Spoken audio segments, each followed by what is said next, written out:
Okay बेटा listen,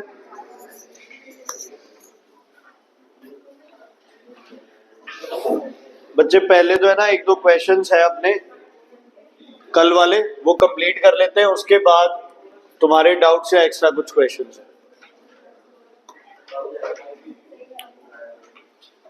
बातें नहीं, 2 घंटे ढंग से बैठ जाओ।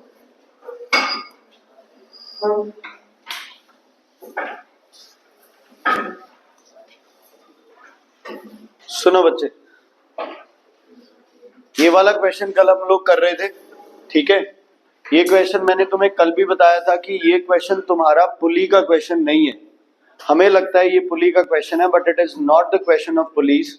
आपको क्या बोला गया? The diagram shows a pulley used to lift a iron beam of length. Iron beam का वेट गिवन है बच्चे, तो इसका वेट कितने पे एक्ट करेगा बेटा? 1.5 पे। कितना वेट है इसका? 100 ग्राम फोर्स, ठीक है।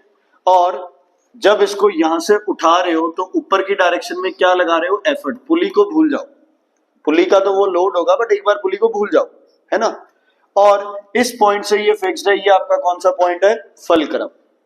तो ये हो गया लोड, ये हो गया एफर्ट, ये हो गया फलक्रम। कौन सा क्लास ऑफ लेवर हो गया बच्चे? क्लास 2। तो फॉर्मूला क्या बनेगा? लोड इनटू, यहां से कितना डिस्टेंस है बेटा? 1.5 equals to effort into, effort का फलक्रम से कितना डिस्टेंस है? 3। लोड की वैल्यू कितनी गिवन है बेटा? 100। 1 जा 2 जा, एफर्ट आ जाएगा आपके पास 50 ग्राम फोर्स, ठीक है बेटा। दीपिंदर क्लियर है? अच्छा, उसके बाद बच्चे इसमें जो अगली चीज इंपॉर्टेंट है समझने वाली, वो ये है। ये क्वेश्चन कह रहा है आपको, when the beam is lifted from the ground with other and touching the ground, ठीक है। आप जैसे जैसे इसको ऊपर उठाओगे, इस बीम की पोजीशन बच्चे ऐसे हो जाएगी, यस और नो? होगी ऐसे। उसके बाद बीम की पोजीशन क्या हो जाएगी? ऐसे हो जाएगी, क्योंकि पुलिस भी ऊपर जाएंगी। फिर बीम की पोजीशन क्या हो जाएगी? बिल्कुल स्ट्रेट हो जाएगी, हो जाएगी ना। बीम की पोजीशन क्या हो जाएगी? बिल्कुल स्ट्रेट हो जाएगी, ठीक है। Okay. When the beam is being lifted from the ground with the other end touching the ground, state with reason whether the effort needed keeps on increasing, decreasing or remains constant. क्या रहेगा? जैसे जैसे beam ऊपर उठ रहा है लेकिन ground को अभी भी टच कर रहा है, तो एफर्ट में कोई फर्क पड़ेगा बच्चे? कोई फर्क नहीं पड़ेगा एफर्ट में, क्योंकि इसकी डायमेंशंस क्या रहेंगी? आपकी सेम ही रहेंगी। क्या रहेंगी इसकी डायमेंशंस? सेम ही रहेगी। तो अगर डायमेंशन सेम रहेगी तो बच्चे एफर्ट रिक्वायर्ड भी आपका क्या रहेगा? सेम रहेगा। एक्चुअल में यहां जो उठ रहा है इसकी वजह से यहां पे आप क्या लगा रहे हो? एफर्ट लगा रहे हो, ठीक है। क्लियर है बेटा? एक बार इसका आंसर पढ़ लो। नंबर कौन सा बेटा? ये 90।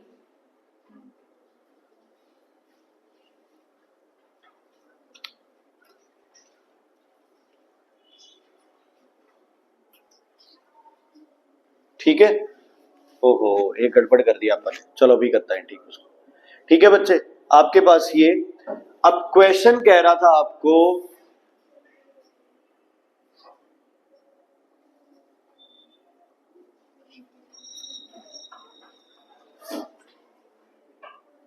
क्या गड़बड़ हुई बच्चे अपने से? देखो एक बार,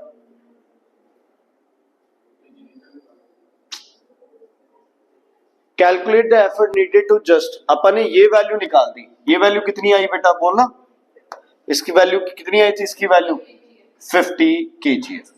ऊपर की तरफ कितनी फोर्स लगेगी बच्चे आपकी? 50 kgf। समझ आ गया? ठीक है, कितनी फोर्स लगेगी? 50 kgf। इसका मतलब इसको उठानी है वो, तो इसके लिए लोड कितना हो गया? 50 kgf। ये एफर्ट निकालना है अपने को, ठीक है। अपने को एफर्ट टू लिफ्ट वो नहीं, ये निकालना है, क्योंकि साथ में कौन जुड़ी हुई है? उसके साथ पुलिस जुड़ी हुई है। इस पुली का मैकेनिकल एडवांटेज कितना बेटा? बोलो कितना mechanical advantage? 4 equals to load upon effort. तो एफर्ट आ जाएगा 25/2, जो भी आंसर है वो आ जाएगा, ठीक है बेटा। क्लियर है? पहले आप निकालोगे इसको उठाने के लिए कितना एफर्ट चाहिए, फिर इसको जाओ भूल, जितना एफर्ट इसको उठाने के लिए चाहिए वो पुलिस सिस्टम का क्या हो जाएगा? लोड, और उसका फिर क्या निकाल लो? एफर्ट निकाल लो, ठीक है। सक्षम, आगे आ जाओ। ठीक है बच्चे, क्लियर है? कोई दिक्कत, कोई प्रॉब्लम? ठीक है, ओके। उसके बाद बेटा अगला क्वेश्चन तो सिंपल है, आपको क्या दिया गया, ABCD एक ग्लास स्लैब दे दिया गया, उस पे क्या निकालना है, लेटरल। आ जाए यार बच्चे प्लीज, मेरा मन नहीं लगता उधर, तू बैठ कर। हाँ जी ठीक है बेटा, कौन से दो एंगल सेम रहेंगे जब ग्लास स्लैब से रेज आती है, कौन से दो एंगल सेम रहेंगे, इंसिडेंट एंगल और इमर्जेंट एंगल, ठीक है। If the same experiment is performed with red and blue light, किसकी लेटरल डिस्प्लेसमेंट ज्यादा होती है, ब्लू की, किसकी कम होगी, रेड की, ठीक है। पहले अल्फा निकला फिर दो बीटा निकले, अल्फा निकला तो ऊपर क्या होगा -4, नीचे क्या होगा -2, फिर दो बीटा निकले तो ऊपर 0 नीचे होगा +2, -2 +2 क्या हो गया, सेम। एटॉमिक नंबर सेम है तो क्या बोलोगे दोनों को, आइसोटोप्स। क्या बोलोगे, आइसोटोप्स बोलोगे। ए बी क्या रिप्रेजेंट कर रहा है बच्चे, चेंज इन स्टेट। क्या रिप्रेजेंट कर रहा है A B, change in state बच्चे, ओके। अच्छा, चेंज इन स्टेट पे कौन सी हीट होती है, latent heat. Why is the portion A B parallel to time axis, A B parallel का क्या मतलब है, टेम्परेचर क्या है, कांस्टेंट। तो हम क्या लिखेंगे, during the change in state the temperature remains constant, kinetic energy remains constant, what increases, potential energy. Why is the slope OA steeper than slope BC, slope क्या देती है आपको, स्पेसिफिक हीट कैपेसिटी का मतलब थोड़ा आइडिया देती है। जिसकी स्लोप जितनी स्टीप होगी उसने उतनी जल्दी अपना टेम्परेचर क्या कर दिया, राइज, मतलब स्पेसिफिक हीट कैपेसिटी क्या है उसकी, लो। जितनी स्लोप ज्यादा उतना इंक्रीमेंट जल्दी, उतनी स्पेसिफिक हीट कैपेसिटी लो।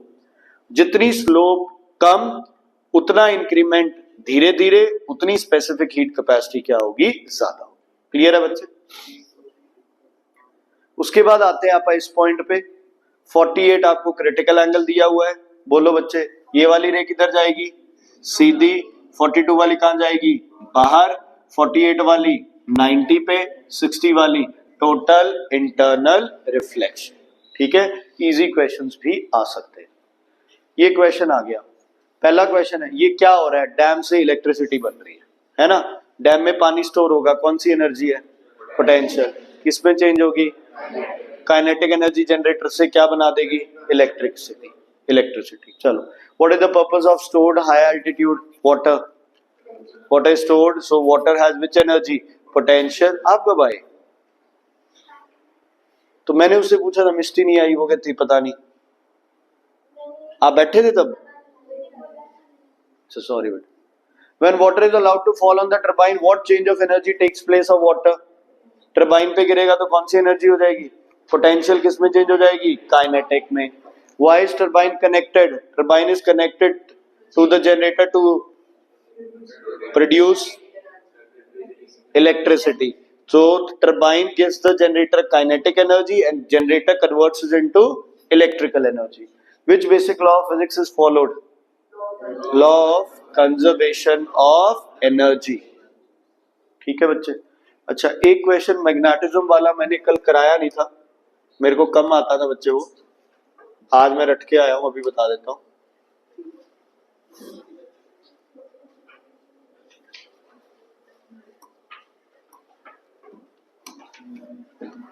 उससे पहले ना 2-3 चीजें हैं जो अपने को समझनी है पर्टिकुलरली। ओ यार, ठीक है युवराज, खड़ा गरम करके लगा रहा है, ओके। सुनो सुनो, जब भी बच्चे, मान लो ये अपने पास शीट है, युवराज प्लीज, ये अपने पास शीट है, अगर मैग्नेटिक फील्ड अंदर की तरफ जा रहा है, साउथ पोल पीछे नॉर्थ पोल, समझ आ गई। जब भी मैग्नेटिक फील्ड एंट्री करता है तो वो वाली साइड कौन सा पोल हो जाती है, साउथ। अगर मैग्नेटिक फील्ड यहां से बाहर निकल रहा है तो आगे नॉर्थ पीछे साउथ, समझ आ गई बच्चे। क्योंकि जो ये डिफरेंस है ना, कॉइल है यहाँ पे और इसके आगे और पीछे वाली साइड है, ये पूरा क्या बन गया, एक मैग्नेट बन गया। तो अगर मैग्नेटिक फील्ड निकल रही है तो कौन सा पोल बनेगा, नॉर्थ, और अगर जा रही है तो कौन सा पोल बनेगा, साउथ। क्लियर है बेटा ये चीज, ओके। ध्यान से सुनना, अगर आपको मैग्नेटिक फील्ड ऐसे गिवन है दोनों मैग्नेटिक फील्ड आपके क्या है बच्चे, इक्वल हैं, तो बिल्कुल सेंटर में आपको मैग्नेटिक फील्ड क्या मिलेगा, मैक्सिमम। क्या मिलेगा, क्या मिलेगा मैग्नेटिक फील्ड, मैक्सिमम। क्यों मिलेगा मैक्सिमम, क्योंकि यहां पे इसकी वजह से क्या बनेगा, कौन सा बनेगा, एंटी क्लॉकवाइज, यही बनेगा ना, और इसकी वजह से क्या बनेगा, क्लॉकवाइज। तो दोनों के सेंटर में डायरेक्शन क्या हो गई बच्चे, सेम हो गई। इसको आप कैसे देखेंगे, ऐसे, तो मैग्नेटिक फील्ड अंदर जा रहा है या बाहर आ रहा है, अंदर जा रहा है, तो कौन सा पोल बनेगा, साउथ, पीछे कौन सा बनेगा, नॉर्थ। समझ आ गई बच्चे, इज इट क्लियर, ठीक है। अगर दोनों में मैग्नेटिक फील्ड ऑपोजिट डायरेक्शन में है तो सेंटर में बच्चे आपके पास मैग्नेटिक फील्ड स्ट्रेंथ कितनी हो जाएगी बच्चे, 0 हो जाएगी, मैक्सिमम। ओके बेटा सुनो ध्यान से, ठीक है, तो सेंटर में आपका मैग्नेटिक फील्ड क्या हो गया, मैक्सिमम हो गया, ठीक है बच्चे, क्लियर है। अब एक और पॉइंट आता है, अगर आपके पास दोनों तरफ क्या है, सेम है, दोनों तरफ क्या है, सेम है, तो सेंटर में मैग्नेटिक फील्ड क्या हो जाएगा, 0। क्या हो जाएगा बच्चे, 0, ठीक है, कोई दिक्कत, कोई प्रॉब्लम इसमें। अब अगर ये स्ट्रॉन्गर मैग्नेट है और ये वीकर है, मतलब अगर इसमें करंट ज्यादा है, इसमें करंट कम है, इसका मैग्नेटिक फील्ड ज्यादा होगा, इसका मैग्नेटिक फील्ड क्या होगा, कम, तो सेंटर में 0 नहीं बनेगा। 0 किस साइड बनेगा, वीकर मैग्नेट की तरफ बनेगा, ठीक है। कॉपी निकाल लो, एक बार ऐसे बना लो, ये लिख लो और इसे लिख लो न्यूट्रल पॉइंट, मत करो यार, क्योंकि बच्चे देखो सेंटर में स्ट्रॉन्गर का इफेक्ट है, इधर वाले का इफेक्ट नहीं है, तो यहां तो कुछ ना कुछ मैग्नेटिक फील्ड रहेगा, लेकिन जैसे जैसे आप इधर जा रहे हो इसका इफेक्ट कम हो रहा है, इधर वाले का भी कम है, तो यहां बनेगा। अगर दोनों की डायरेक्शन सेम है और इक्वल है तो सेंटर में बनेगा। अगर दोनों की डायरेक्शन सेम है तो न्यूट्रल पॉइंट किस साइड बनेगा बच्चे, वीकर मैग्नेट की साइड बनेगा। किस साइड बनेगा, वीकर मैग्नेट की साइड बनेगा। दोबारा बता रहा हूं बच्चे, ये और ये स्ट्रॉन्गर मैग्नेट है, ये वीकर मैग्नेट है, इसका मैग्नेटिक फील्ड ज्यादा, इसका मैग्नेटिक फील्ड कम, ठीक है बच्चे। अगर दोनों का मैग्नेटिक फील्ड सेम होता तो इधर डायरेक्शंस ऑपोजिट बन के 0 हो जाता सेंटर पे। अब आप ये तो मानते हो ना भाई इसका इफेक्ट सेंटर पे ज्यादा है, इधर वाले का इफेक्ट सेंटर पे क्या है, कम, वीकर का कम ही होगा। तो जो न्यूट्रल पॉइंट है ये थोड़ा सा किस साइड बनेगा, वीक मैग्नेट की साइड बनेगा, तो यहां पे इधर वाले का और इधर वाले का इफेक्ट क्या हो गया, बराबर, तो मैग्नेटिक फील्ड क्या हो गया, 0। अगर मैं बोलूं कि यहां मैग्नेटिक फील्ड कम बनेगा, नहीं, क्योंकि ये तो ऑलरेडी स्ट्रांग है, यहां तो मैग्नेटिक फील्ड रहेगा ही रहेगा, ठीक है बच्चे, क्लियर है, ओके। एक इसमें बेटा ध्यान से सुनना,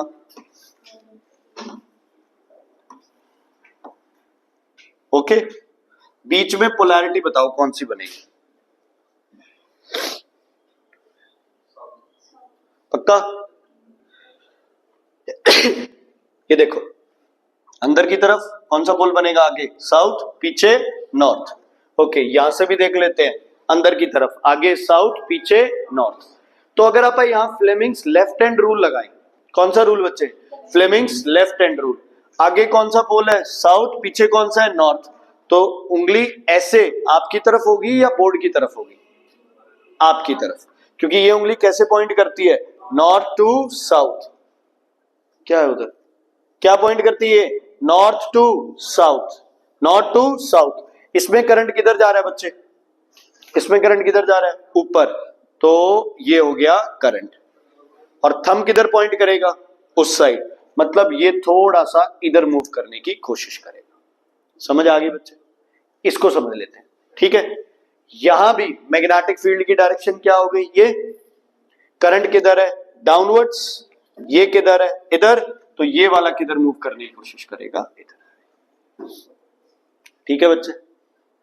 दोबारा कर लेते हैं, ये था तुम्हारा question, this is a, this is बच्चे बी, ठीक है, ये पॉइंट है पी ये पॉइंट है Q, ये पॉइंट है R, A का करंट ज्यादा है B से, A का मैग्नेटिक फील्ड ज्यादा है B से। ठीक है बच्चे, पहले तो बताओ दीपेंद्र जी न्यूट्रल पॉइंट कौन सा होगा? P Q R, R होगा, कुछ सोचना ही नहीं है। यहाँ पे मैग्नेटिक फील्ड क्या होगा? जीरो। क्या Q पे मैग्नेटिक फील्ड जीरो होगा? नहीं। Q पे किसकी वजह से मैग्नेटिक फील्ड होगा? A की वजह से, क्योंकि A का मैग्नेटिक फील्ड सेंटर को क्रॉस करना ही करना है, क्योंकि उधर वाला क्या है? कमजोर है। समझ आ गई बच्चे? अब क्वेश्चन आपको था कि बताओ A किस तरफ मूव करेगा, टुवर्ड्स B या अवे फ्रॉम B? कैसे दिमाग लगाओगे? ये क्या है? ऊपर, इधर क्या है? अंदर की तरफ। कौन सा पोल बन गया? यहाँ साउथ, उधर नॉर्थ। तो कैसे होगी? ऐसे होगी, यही होगा ना। उधर नॉर्थ है, इधर क्या है? साउथ है, तो ऐसे बनेगा। करंट किस डायरेक्शन में जा रहा है? ऊपर डायरेक्शन में। तो थंब किधर पॉइंट कर रहा है? इधर। तो ए किधर मूव करेगा? इधर मूव करेगा। खुद करो, यही तो प्रॉब्लम है, खुद करके देखो ना। पहले मैग्नेटिक फील्ड आउटवर्ड्स, करंट किधर जा रहा है? अपवर्ड्स, ये किधर है? उधर। तो ये क्या आपका पॉइंट करेगा? टुवर्ड्स बी जाएगा। घुमा दे हाथ को, पूरा घुमा दे अपनी साइड, दूसरी साइड। यार ऐसे कर रहा है ना तू, ऐसे कर ले। हाँ ऐसे। अब देख, ठीक है, करंट ऊपर, मैग्नेटिक फील्ड बाहर की तरफ, वो उधर जा रहा है। ठीक है बच्चे, ये क्वेश्चन था कल आपका कि ए और बी की मूवमेंट, ए की मूवमेंट किधर होगी वो आपको पता चल। बी की मूवमेंट भी चेक कर लेते हैं। पहले बी का देखो, सेंटर में किधर है? किधर है सेंटर में? आउटवर्ड। तो यहां कौन सा पोल बनेगा? नॉर्थ। पीछे बनेगा साउथ। तो पहले ये कर दो, नॉर्थ टू साउथ। करंट किधर जा रहा है? ऊपर की तरफ। तो बी किधर मूव करेगा? ए की तरफ। तो बी विल मूव टुवर्ड्स। कई बार बच्चे को लगता है कि करंट दोनों का सेम है तो एक दूसरे को अपोज करें। हमें क्या लेना है, हमें तो रूल लगाना है। रूल लगाओ, जिस साइड मूवमेंट हो रही है वो करो। ठीक है, राइट हैंड जो आपका रूल है ना, ये तो बहुत रेयर चांस है भी ये रूल लगे कहीं पे। समझ आ गई? ये रूल कहाँ लगेगा? जहां ईएमएफ से करंट की डायरेक्शन, या जहां इलेक्ट्रोमैग्नेटिक इंडक्शन करते हैं ना, वहां दो रूल लगते हैं, लेंज लॉ और ये। बाकी अभी सारे बताता हूं। क्लियर हो गया बच्चे? ये क्लियर हो गया? कोई दिक्कत? ओके। एक बार मैग्नेटिज्म से अपने जितने क्वेश्चन बनते हैं वो भी देखो। एक आपके पास क्या क्वेश्चन बनता है बच्चे? आपको डायरेक्शन दे दी, नॉर्थ, साउथ, ईस्ट और वेस्ट। ठीक है, आपको दे दिया कि जो आपके पास वायर है वो वेस्ट से ईस्ट है या नॉर्थ से साउथ है, किसी भी डायरेक्शन में हो सकते हैं। उसी हिसाब से अपने डायरेक्शंस को क्या कर लेना? चेंज। मान लो क्वेश्चन कह रहा है कि जो वो वायर है वो नॉर्थ से साउथ डायरेक्शन में, तो क्या दिक्कत है? ऊपर क्या हो जाएगा? सॉरी, वेस्ट, और नीचे क्या हो जाएगा? ईस्ट। चलो, आपको एक क्वेश्चन आ रहा है, ध्यान से सुनना बच्चे। ये क्वेश्चन, मान लो आपके पास एक वायर गिवन है, ठीक है, एक कंपास रखी है इसके ऊपर, एक कंपास रखी है नीचे। यहां गिवन है कि जो P कंपास है वो इसके ऊपर है और जो Q कंपास है वो इसके क्या है? नीचे रखी हुई है। ये है करंट की direction. Right hand thumb rule लगाओ बच्चे। बताओ P अबव है, किधर मूव करेगी? ये था आपका वेस्ट, ये था आपका ईस्ट, ये था नॉर्थ, ये था साउथ। Q किधर मूव करेगा? पहले नॉर्थ, नॉर्थ, और ऊपर वाला किधर मूव करेगा? साउथ। सिंपल सा लॉजिक है। मतलब अगर P की पोजीशन दोबारा दिखानी हो तो नीचे की तरफ होगी, Q की पोजीशन दोबारा दिखानी हो तो किधर होगी? ऊपर की तरफ। सही है बच्चे? क्लियर है? अब कल एक क्वेश्चन किया था ना, मान लो अगर Q की पोजीशन पहले से ही ये होती तो Q में कोई डेविएशन होती? नहीं होती। अगर P की पोजीशन पहले ये होती तो क्या P में डेविएशन होती? होती। पूरी कितनी हो रही है? 180 डिग्रीज मूव कर रही है। ठीक है, तो एक तो देखना है कंपास ऊपर रखी गई है या नीचे। दूसरा देखना है कंपास की इनिशियल पोजीशन क्या है, उसके हिसाब से तुम्हें आंसर करना है। ठीक है, एक और क्वेश्चन बता रहा हूं बच्चे। ऐसे आपके पास एक वुडन कार्डबोर्ड है, इस पे आपने क्या किया? इस पे हमने एक्सेस बना दिया। सेंटर से इसमें पास किए बच्चे एक वायर ऐसे। ये है A, ये है B, ये है C, ये है D। इस वायर में करंट आ रहा है नीचे की डायरेक्शन। किस डायरेक्शन में? नीचे की डायरेक्शन में। यहां पे एक कंपास रखी गई है इस पॉइंट पे, कंपास का नाम है P, कंपास का नाम है P, ठीक है। जो P कंपास है उसकी इनिशियल पोजीशन है ये, इसकी फाइनल पोजीशन आपको बतानी है,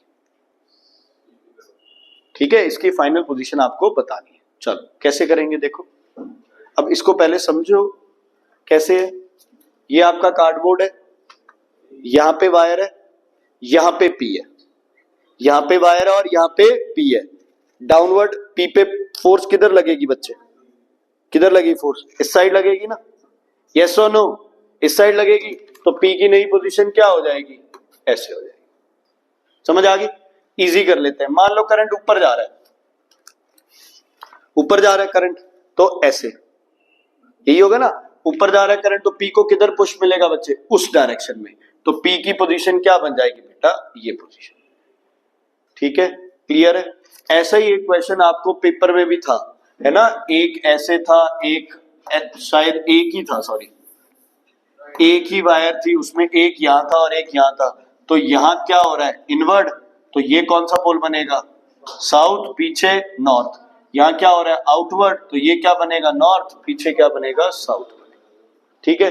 कई बार तुम्हें पोलैरिटी नहीं पता चलती है ना, आप एक वर्स्ट केस ले लेते हैं, भाई यार नहीं पता चल रहा, पोलैरिटी का तो एक ही क्वेश्चन होगा, उसमें कुछ क्वेश्चन ऐसे भी होंगे ना कि डायरेक्शन चेंज कर दी तो क्या होगा, पोलैरिटी क्या हो जाएगी, रिवर्स हो जाएगी, पहले डायरेक्शन A to B है तो बाद में क्या हो जाएगा, B to A हो जाएगा, तो ये चीजें ध्यान में रखनी। अच्छा ध्यान से सुनना, अब अगर ये आ जाए ऐसे, इनकी पोलैरिटीज कैसे करोगे बच्चे। अब यहां वो वाला रूल तो लग नहीं पाता कि वायर पीछे से है आगे से है, यहां simple right hand thumb rule लगाओ, करंट किस डायरेक्शन में जा रहे हैं, इस डायरेक्शन में, ये किया तो देखो ये फिंगर्स क्या क्लॉकवाइज है एंटी क्लॉकवाइज, क्लॉकवाइज, तो ये कौन सा पोल साउथ, ये कौन सा पोल नॉर्थ।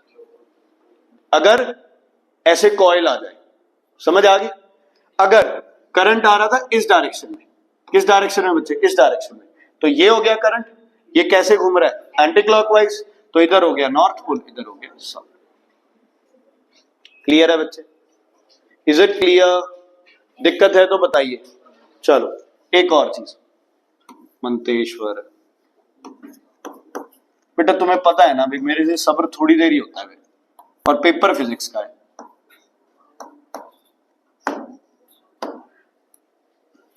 अच्छा एक वैसे ही क्वेश्चन है, फिजिक्स पेपर के बाद कल क्लास लगा लें केमिस्ट्री की, फिजिकल पढ़ना है, संडे अगले दिन पढ़ लेना पूरा, सिर्फ क्लास लगा जाना 1-1 घंटे की,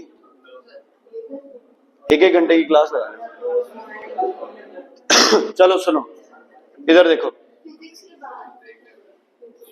तुझे मैं समझा दूंगा बाद में, इधर देखो बच्चे पहले, यश यश मैं बुला रहा हूं, ये इधर जा रहा है, जन्नत कौन सा पोल डेवलप होगा बच्चे, नॉर्थ इधर जा रहा है, कौन सा पोल डेवलप होगा, नॉर्थ, कौन सा लॉ है ये, कौन सा लॉ है ये, लेंस लॉ, दूर कौन सा पोल डेवलप होगा, साउथ। नॉर्थ के लिए डायरेक्शन क्या होनी चाहिए, एंटी क्लॉकवाइज, तो एंटी क्लॉकवाइज ऐसे तो क्या बन रही है क्लॉकवाइज, ऐसे क्या बन रही है एंटी क्लॉकवाइज, मतलब करंट किस साइड आना चाहिए, इस साइड, है ना, तो नीचे इधर, इधर गैल्वेनोमीटर की डिफ्लेक्शन इधर हो जाएगी, ठीक है, क्लियर है बच्चे। अगर यहां बनता साउथ पोल तो हम देखते ऐसे या ऐसे, ऐसे बन रहा है क्लॉकवाइज, तो करंट इधर होता, गैल्वेनोमीटर की डिफ्लेक्शन इधर, किधर बच्चे, मतलब वैसे ही क्या तुम्हें, ठीक है, इसको दूर ले जाएंगे तो कौन सा पोल डेवलप हो जाएगा, साउथ पोल डेवलप। कंपास भी है बच्चे, गैल्वेनोमीटर है, गैल्वेनोमीटर है, जिस साइड करंट जाएगा उसी साइड वो मुड़ जाएगा बस, ठीक है, ओके। कहीं भी मैग्नेटिक कंपास घुमा रहे हो तो वहां से क्या पास कर रहा है, करंट, जहां से करंट पास कर रहा है वहां मैग्नेटिक कंपास क्या दिखाएगी तुम्हें, डिफ्लेक्शन। एक यार बहुत बार ये वाला क्वेश्चन आ जाता है,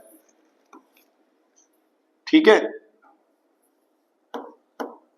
पेपर में भी आया एक बार, है ना, ये कॉपर कंडक्टर था ए बी, बताओ इसमें करंट किस डायरेक्शन में जा रहा है, बोलो, ए टू बी, यहां पोल दे दिया एक्स और ये पोल दे दिया वाई, एक्स और वाई को आइडेंटिफाई करना है,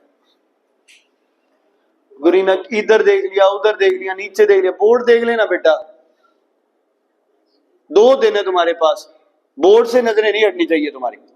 बोलो कैसे पता चलेगा? कोई रूल ही नहीं है। ए बी आउटवर्ड आ रही है, अब बताओ ए बी आउटवर्ड आ रही है, कौन सा रूल लगेगा? Fleming's left hand, Fleming's left hand rule. सबसे पहले डायरेक्शन ऑफ करंट किधर है बच्चे? अपवर्ड्स। और ये क्या आ रहा है? आउटवर्ड्स। हो गया ना सही? सही है।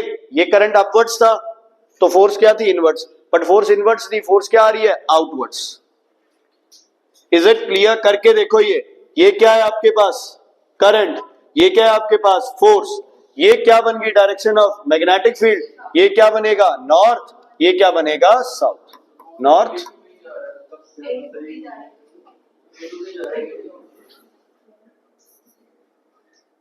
हाँ ठीक है, ठीक ठीक, सॉरी सॉरी बच्चे, करंट ऊपर जा रहा है, सॉरी, करंट ऊपर जा रहा है, करंट ऊपर जा रहा है और फोर्स क्या है? आउटवर्ड्स। तो इसको ऐसे कर लो, करंट ऊपर जा रहा है, फोर्स क्या आ रही है? आउटवर्ड्स। सॉरी वो करंट नीचे की तरफ ले, करंट ऊपर, फोर्स आउटवर्ड्स। तो मैग्नेटिक फील्ड कहां से कहां जाएगा? North to south. बस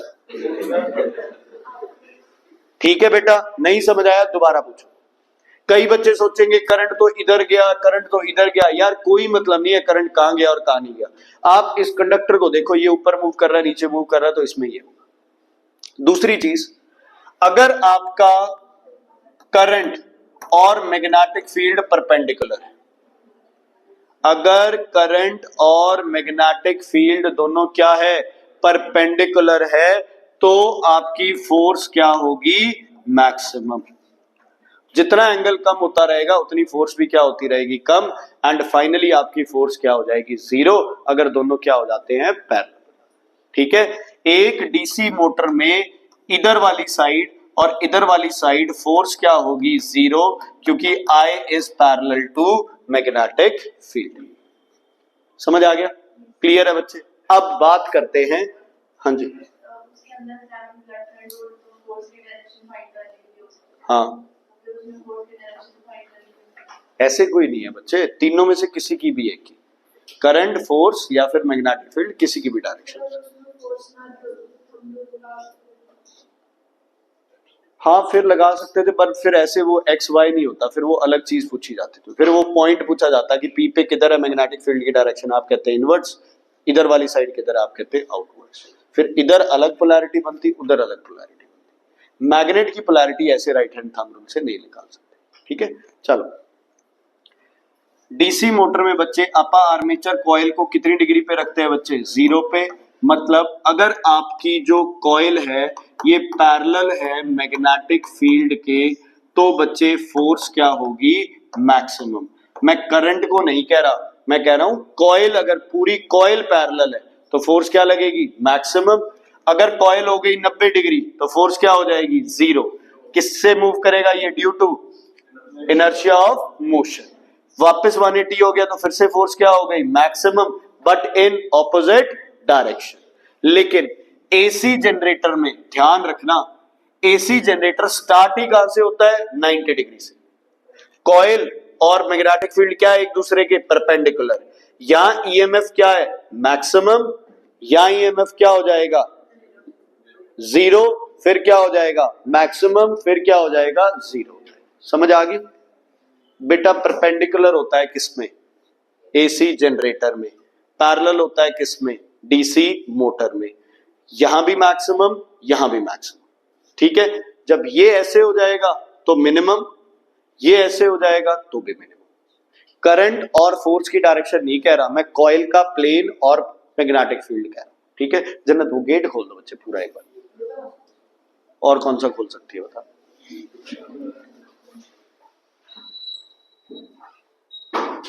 स्टॉपर लगा दो। ठीक है, फैन भी चला देते। मैं वो ऑडियो चल रही थी, नहीं तो मैं कुछ बोलता फिर। अब ओके, ध्यान से सुनो बच्चे। एक थोड़ी सी करेक्शन करनी है, जो भी तुमने नोट्स में लिखा है बेटा प्लीज उसको चेंज कर लेना। मैंने वैसे तो ग्रुप पे भेज दिया ऑडियो, बट फिर भी चेक कर लो। देखो बेटा, लोरेंस फोर्स होती है IBL, लोरेंस फोर्सेस IBL। यहां से B मैग्नेटिक फील्ड होता है force upon I into L, Newton पर एम्पियर पर मीटर। इसका दूसरा नाम है टेस्ला। मैंने यार वो फील्ड डेंसिटी का कुछ करा दिया था वो गलती से, आप इसको लिखो टेस्ला, ठीक है। उसके बाद है मैग्नेटिक फ्लक्स। बेटा प्लीज रिक्वेस्ट है, हमने किया था ये magnetic field per unit area नहीं करना, इसको करना है मैग्नेटिक फील्ड इनटू एरिया। इसको करेक्ट कर लो, मैग्नेटिक फील्ड इनटू एरिया। समझ आ गई? पर यूनिट एरिया नहीं लिखना मैग्नेटिक फ्लक्स को, क्या लिखना है? It is a total magnetic field in a particular area. इसका यूनिट बनेगा बच्चे क्या? इसका क्या बनेगा? टेस्ला, और इसका क्या बनेगा? Metre square. तो इसका यूनिट बनेगा टेस्ला मीटर स्क्वायर, ठीक है बच्चे? क्या यूनिट बनेगा इसका? Tesla metre square. क्लियर है? टेस्ला को आप एक और चीज लिख सकते हो, वेबर पर मीटर स्क्वायर। क्या लिख सकते हो टेस्ला को? Weber per metre square. तो अगर मैग्नेटिक फ्लक्स बनाना है तो टेस्ला की जगह क्या लिखना पड़ेगा? Weber per metre square into metre square, cancel हो गया। तो वेबर किसका यूनिट आ गया बच्चे? मैग्नेटिक फ्लक्स का। किसका यूनिट है वेबर? मैग्नेटिक फ्लक्स का। और टेस्ला किसका यूनिट है? मैग्नेटिक फील्ड का, ठीक है। मैग्नेटिक फ्लक्स का मतलब है मैग्नेटिक फील्ड किसी एरिया में, प्रॉपर एरिया में कितना मैग्नेटिक फील्ड लग रहा है वो आपका हो गया मैग्नेटिक फ्लक्स हो गया, ठीक है बच्चे? क्लियर है? कोई दिक्कत कोई प्रॉब्लम? ठीक है, मैंने ये करेक्शन करके उसमें डाला था, प्लीज इसको चेक कर लेना एक बार। चलो ठीक है, एक दो क्वेश्चन मैंने और डाले हैं, थोड़ा सा और उसमें दिमाग लगाओ। देखो, आपको एक बल्ब गिवन है 50 वॉट्स जिसकी 200 वोल्ट है, और आपको पावर निकालनी है अगर वोल्ट कर दिया जाए 100 वोल्ट, है ना? क्या निकालनी है आपको? पावर। तो सबसे पहले यहाँ क्या निकालोगे आप? रेजिस्टेंस। इसका और इसका रेजिस्टेंस दोनों का क्या रहेगा? सेम। फिर फॉर्मूला पावर का कौन सा लगाओगे? V square by R, V square by R। ये कब होता है? जब सेम बल्ब की क्या कर दी जाती है? वोल्टेज चेंज कर दी जाती है। सेम ही रहता है, V equals to I R, I change हो जाएगा, R नहीं चेंज होगा, ठीक है। अच्छा, एक सिंपल क्वेश्चन आ जाए ऐसा वाला जो V और I के बीच में रिलेशन बताता हो, Ohm's law, very very important, ठीक है। अब आपको ये गिवन है, आपके पास पहला बल्ब है 50 वॉट्स और 200 वोल्ट्स, आपके पास दूसरा बल्ब है बच्चे 100 वॉट्स और 200 वोल्ट्स। पहले तो इस स्टेटमेंट को समझो। ये स्टेटमेंट कह रही है कि कोई बल्ब 100 वॉट पावर कंज्यूम करेगा अगर उसको वोल्टेज कितने दे रहे हो आप? 200 वोल्ट। और दूसरा बल्ब है वो 50 वॉट कंज्यूम करेगा अगर आप उसको वोल्टेज दे रहे हो 200 वोल्ट। इन दोनों बल्ब्स को कनेक्ट कर दिया बच्चे पैरेलल, मतलब ये 1 है, ये 2 है,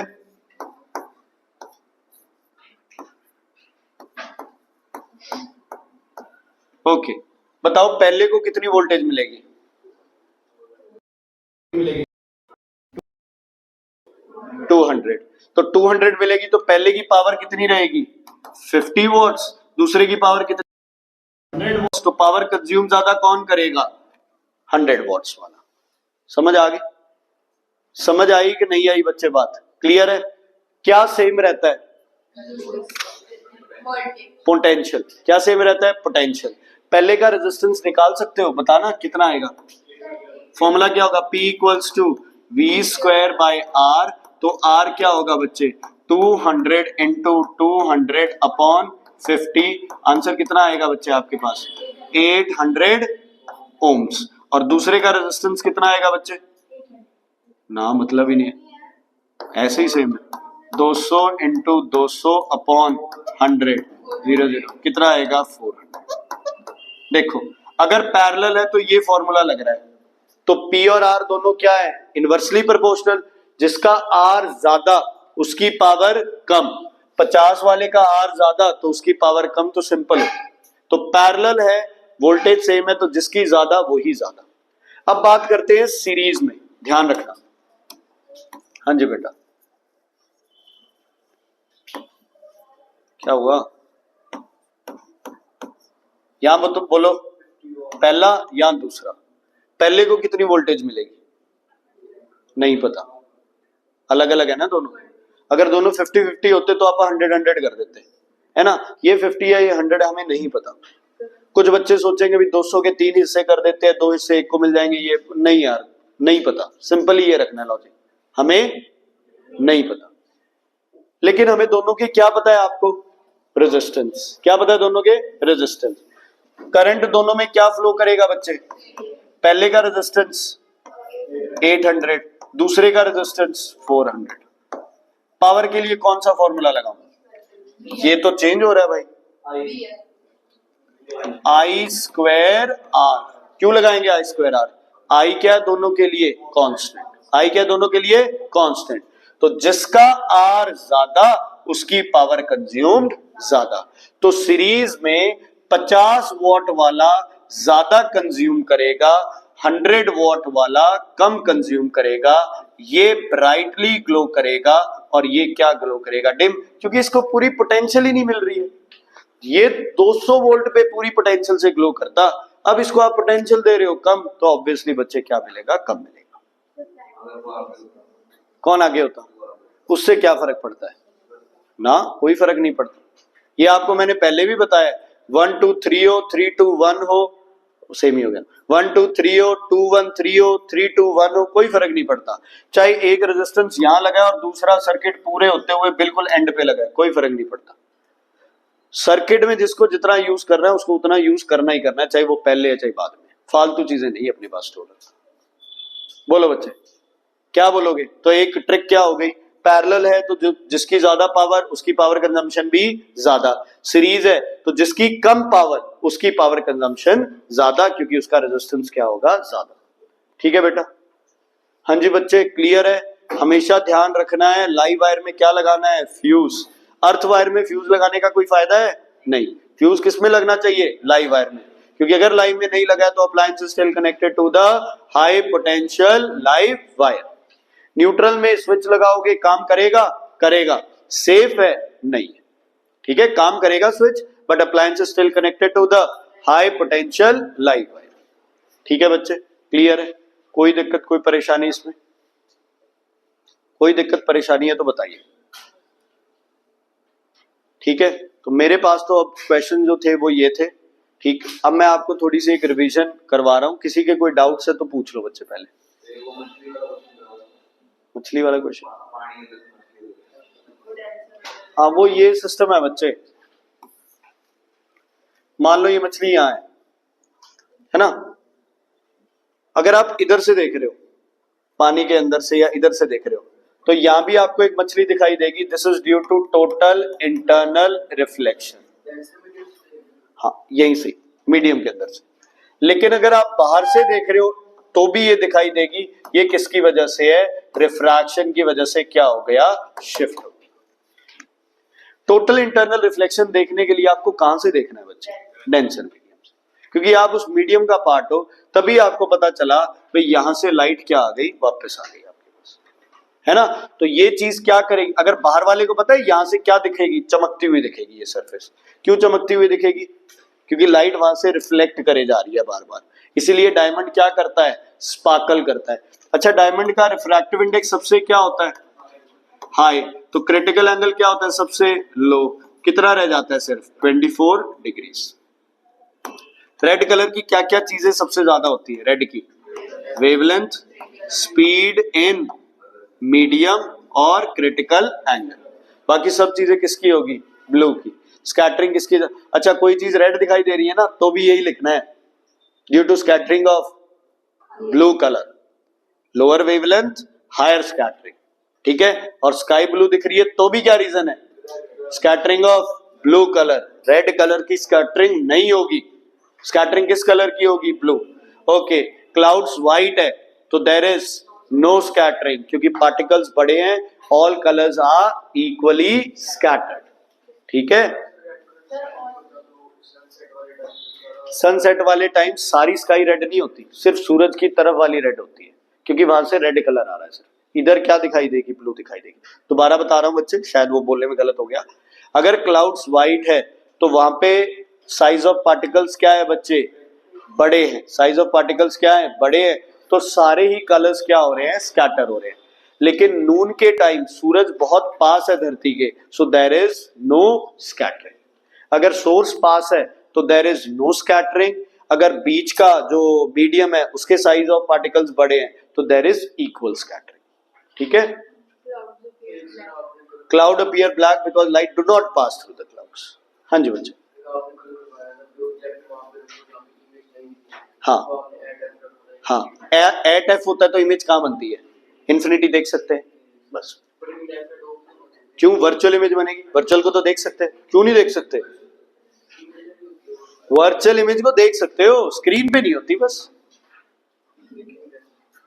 सिंपल माइक्रोस्कोप से नहीं देखते आप, इमेज बड़ी नहीं दिखाई देती अपने को। वर्चुअल इमेज लेंस मस्त बजा रहा है, एक बार और भी चौंकता मन।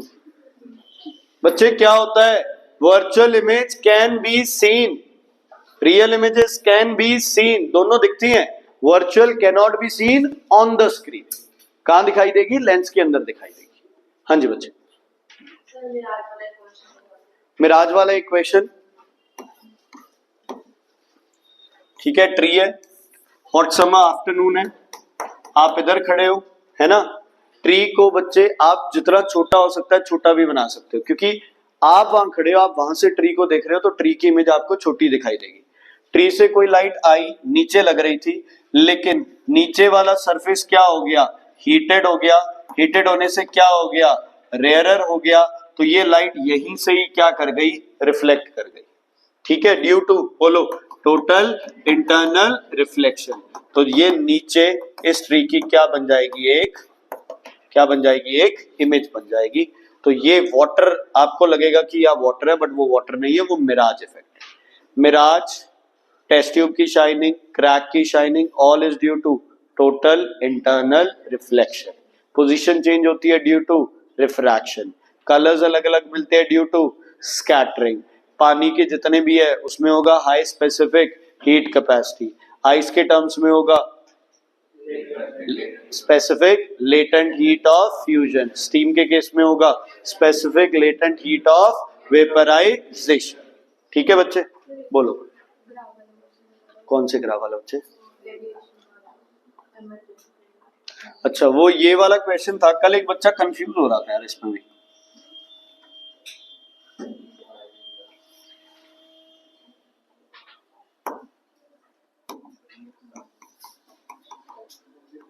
ये एंगल गिवन था 51,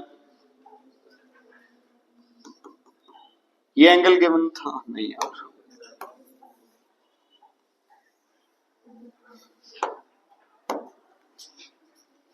ये एंगल गिवन था आपको बच्चे 41, ये एंगल गिवन था शायद 45, ये एंगल गिवन था 53, ये एंगल गिवन है मान लो 35,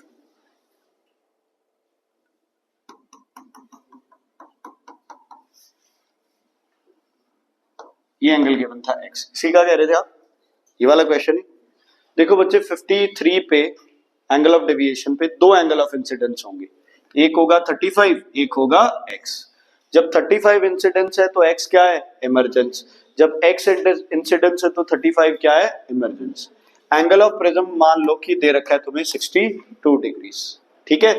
तो कैसे भी कर लो, इसको इंसिडेंस मान लो, इसको इमरजेंस मान लो, ये हो गया a और ये हो गया डेल्टा।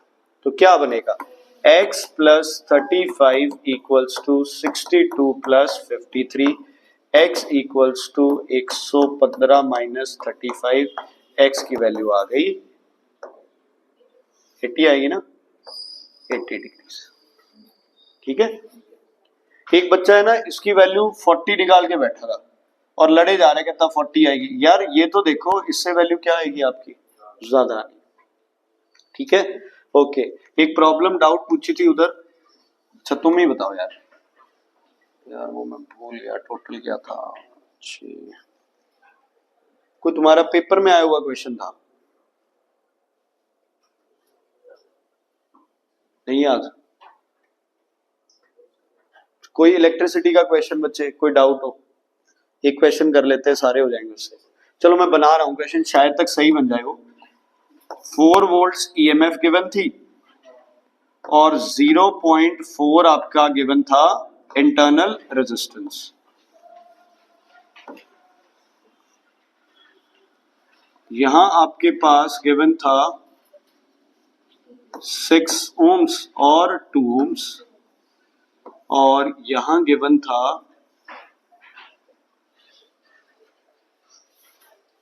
6 और 2 8, 16/10 1.6। यहां गिवन था तुम्हारा यार कितना था, 6 to 8 2 ओम्स था यार शायद। टोटल रेजिस्टेंस निकालना कितना आएगा इसका?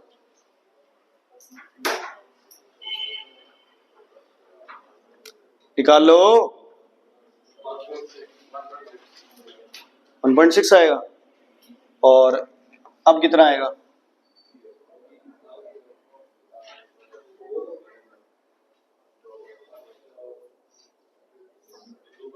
ना छोड़ो, अगर 1 कर दे तो चलो 2 ही रखो यार, कोई बात। चलो सबसे पहले आप इसका क्या निकाले बच्चे, टोटल रेजिस्टेंस कितना है बेटा? 6 + 2 8 और 2 पैरेलल 1/8 और 1/2 16/10 1.6 ओम्स। बाकी कैलकुलेट कर लेना, लास्ट में रेसिप्रोकल करना मत भूलना, ठीक है? पहले भी रेसिप्रोकल, लास्ट में। ओके, अब क्या निकालें सबसे पहले? आई formula E = I capital R plus small r। कितनी आएगी आई की वैल्यू बेटा बोलो? कैपिटल E कितनी है? 4, 1.6 प्लस 0.4 कितना आंसर आ गया? 2 एम्पियर। बेटा समझ आया या नहीं आया? प्लीज पूछो। जन्नत समझ आया या नहीं आया? आ गया समझ? अब अगर मैं बात करूं इन दोनों की टोटल पोटेंशियल कितनी होगी बोलो? पता नहीं। इस पे भी टोटल पोटेंशियल कितनी होगी? पता नहीं। क्यों? क्योंकि पोटेंशियल निकालनी है। V = I × R। R कौन सा? एक्सटर्नल। तो 2 × 1.6 कितना बनेगा? 3.2 वोल्ट्स। 3.2 वोल्ट्स। तो पहले पे पोटेंशियल कितनी होगी बच्चे? 3.2 वोल्ट्स। इस पे भी पोटेंशियल कितनी होगी? 3.2 वोल्ट्स। समझ आया या नहीं आया बच्चे? स्टेप कर रहा हूं मैं सिर्फ। पहले मैंने क्या किया? R, फिर E से निकाला I, फिर निकाला V। क्योंकि इन पे जो भी पोटेंशियल होगी उसका इससे कोई लेना देना नहीं है, वो इस हिसाब से निकलेगी, ठीक है? अगर इंटरनल रेजिस्टेंस ना होता तो मैं डायरेक्ट इसको क्या लिख लेता? 4 और 4 लिख लेता, ठीक है? पहले में करंट बताओ कितना आएगा? ऊपर वाले में करंट कितना आएगा बोलो? 1.6 एम्पियर। टोटल करंट कितना है अपना? 2, तो इसमें कितना आएगा? 0.4 एम्पियर, ठीक है? चलो मुझे इस तरीके से नहीं निकालना, कोई और मेथड बताओ करंट निकालने का। टोटल रेजिस्टेंस कितना है? 8। वोल्टेज कितनी है दोनों की? 3.2। तो 3.2 डिवाइडेड बाय 8 अभी भी कितना आएगा? 0.4, ठीक है? चलो सेम ही मेथड बताओ बच्चे, दोनों पे वोल्टेज बताओ कितनी कितनी होगी? 6 पे कितनी होगी और 2 पे कितनी होगी? वैसे ही बता दो। 6 पे कितनी होगी? आई आर कितनी होगी? 2.4 वोल्ट्स। यहां आई आर कितना होगा? 0.8। दोनों को एक बार ऐड करके देखो कितना आ रहा है? 3.2। और टोटल की कितनी पोटेंशियल थी? 3.2 थी। समझ आ गया बच्चे?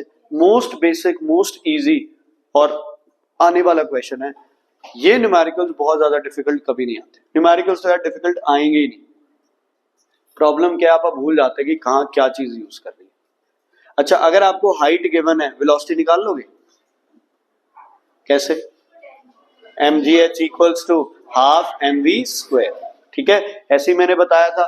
mgh, वाटरफॉल के केस में mgh किसके बराबर हो जाएगा, mc डेल्टा t के बराबर भी हो जाएगा, है ना। स्लोप पे किसी का एरिया निकाल रहे हैं तो वो क्या निकलता है, एक्चुअल वर्क डन, और सीधा निकालते तो वो क्या निकालता है, पोटेंशियल एनर्जी। तो एक्चुअल वर्क डन में से पोटेंशियल एनर्जी माइनस कर दो तो क्या निकल जाएगा, energy which is wasted, lost.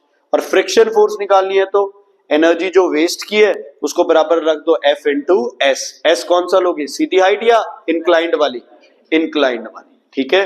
जो लोग कल नहीं आए थे प्लीज रिक्वेस्ट है 70 से 90 वाले क्वेश्चंस 1 घंटे 40 मिनट में वो क्वेश्चंस हुए हैं, तो तुम खुद देख लो कि वो क्वेश्चंस डिफिकल्ट है, एक बार वो वीडियो से गो थ्रू हो जाना, बच्चे समझ आ जाएगा, ठीक है बच्चे।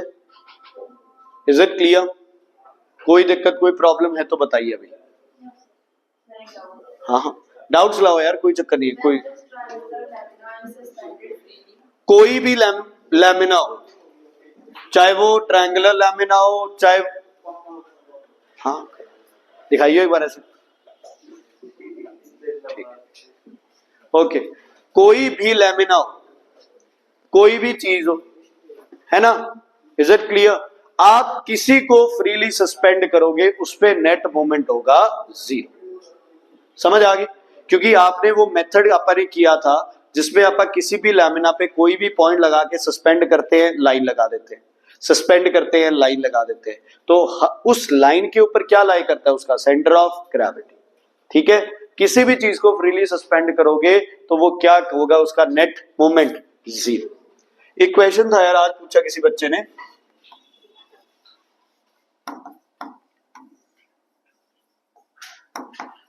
इक्विलिब्रियम में रखना है इसको, बताओ सक्षम, ए का वजन ज्यादा है या बी का, इक्विलिब्रियम में रखना है बी का, ऑब्वियसली, क्योंकि बी क्या आ गया, ज्यादा नीचे आ गया, तो फिर रुका क्यों यहां पे,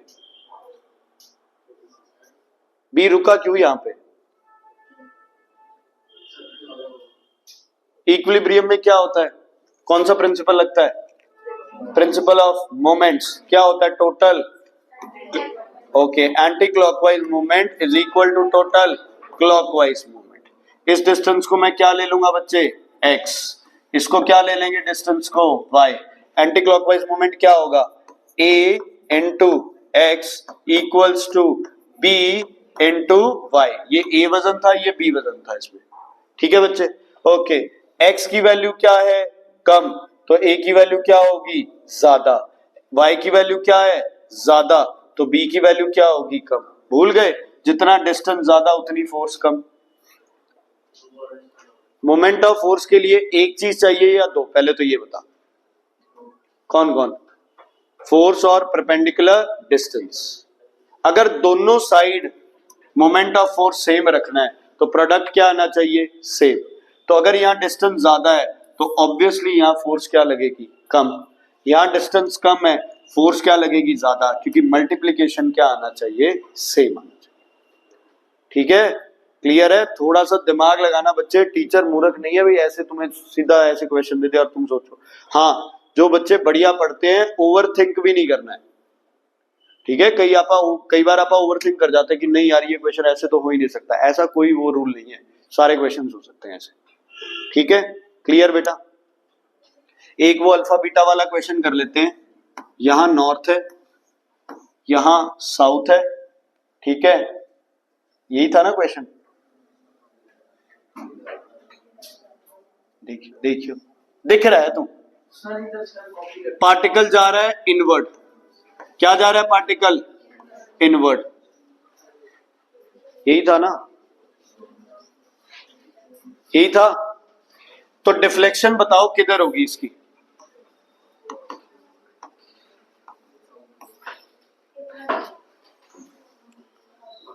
कुछ था यार ऐसे ही, चलो अच्छा। Part right hand thumb rule लगाते हो, मान लो ये किसकी डायरेक्शन देती है तुम्हें, left, left hand rule, Fleming's left hand rule, sorry, ये किसकी डायरेक्शन देती है तुम्हें, करंट की। मतलब अल्फा बीटा गामा, अल्फा कौन सा चार्ज है, positive, current is a movement of positive charge. समझ आ गई बच्चे, समझ आ गई, क्लियर है या नहीं है, क्लियर है। अगर बच्चे आप बात कर रहे हो इस फिंगर की, ये डायरेक्शन करंट की दे रही है, मतलब ये किसकी डायरेक्शन दे रही है, अल्फा की। अगर चीजें रिवर्स आ रही है तो पार्टिकल कौन सा होगा? बीटा। एक बार चेक करते हैं, नॉर्थ टू साउथ पार्टिकल किधर जा रहा है? इनवर्ड्स। किधर जा रहा है? इनवर्ड्स। अगर होगा अल्फा तो कहां मूव करेगा? डाउनवर्ड्स या कहां? आउटवर्ड्स। ठीक है, ये पूरा चीज ऐसे रखी जाएगी ना, यस और नो? तो अगर अल्फा है तो ये डायरेक्शन है, अगर बीटा है तो इसकी क्या लिखोगे आंसर? रिवर्स लिखोगे। सक्षम, दोबारा देख ले बच्चे। पार्टिकल जा रहा है इनवर्ड, मतलब बीटा पार्टिकल कहां जा रहा है अपना? कोई भी पार्टिकल है वो कहां जा रहा है? इनवर्ड्स। नॉर्थ टू साउथ, नीचे। तो ये किसकी डायरेक्शन होती है? करंट की। कौन सा पार्टिकल? पॉजिटिव, मतलब अल्फा। तो अल्फा की डायरेक्शन अगर नीचे की तरफ है तो बीटा की डायरेक्शन किधर होगी? ऊपर की तरफ। इस रूल से तुम्हें बीटा की डायरेक्शन नहीं मिलेगी, अल्फा की मिलेगी। दिमाग लगा के उसको क्या करना है? रिवर्स। कई बच्चे कहेंगे ले हम इसको ऐसे कर देंगे, है ना? तो आपको पार्टिकल की डायरेक्शन किधर दी गई है? इनवर्ड। आप आउटवर्ड कैसे कर सकते हो? समझ आ गई? आप इसको इनवर्ड ही रखो, ये रिवर्स कर दो। ठीक है, नीचे है तो ऊपर हो जाएगी, ऊपर है तो नीचे की तरफ। ठीक है, इज इट क्लियर? इनवर्ड्स है, ये रही आपकी तरफ आएगी, आउटवर्ड्स आएगा पार्टिकल, मतलब ऊपर जाके पार्टिकल ऐसे हो जाएगा। ठीक है, अच्छा एक वो सिंपल वाला तो याद है ना, कौन जल्दी मुड़ता है बच्चे? अल्फा बीटा में से कौन जल्दी मुड़ता है? या गामा जल्दी मुड़ता है? गामा सीधा, पहले बीटा फिर अल्फा। अल्फा भारी है तो मूवमेंट क्या होगी? लेट।